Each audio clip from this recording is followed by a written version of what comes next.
লাউয়ের আগা খাইলাম,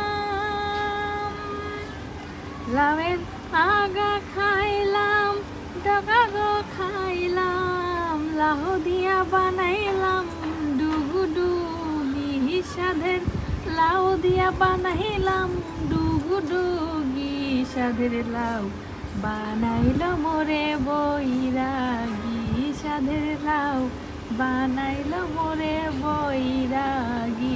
লাউয়ের আহাগা খাইলাম, ডগা গো খাইলাম, লাউ দিয়া বানাইলাম ডুগুডুগি স্বাদের লাউ, বানাইল মোরে বৈরাগী স্বাদের লাউ, বানাইল মোরে বৈরাগী। জানি গানটা সুন্দর না, বাট লাউ গাছটা অনেক সুন্দর। দেখুন কি সুন্দর বাতাস, মনোরম একটা পরিবেশ। বেলকুনিতে বসে আছি, বেলকুনির বালতিতে লাউ গাছ লাগানো হয়েছে। লাউ গাছটা ছোট্ট ছিল এর আগে যখন আপনাদেরকে ভিডিও করে দেখাইছিলাম। তো দেখুন আজকে মোটামুটি মাশাআল্লাহ একটা সুন্দর একটা আর কি বলবো সাইজে চলে আসছে। অলরেডি এই যে কষি বের হওয়াও ছেড়েছে, ছাড় দিছে।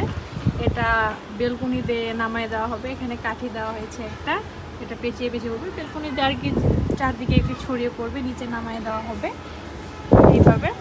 তো এভাবে আপনারাও একটু চাষ করে খেতে পারেন টাটকা টাটকা শাকসবজি।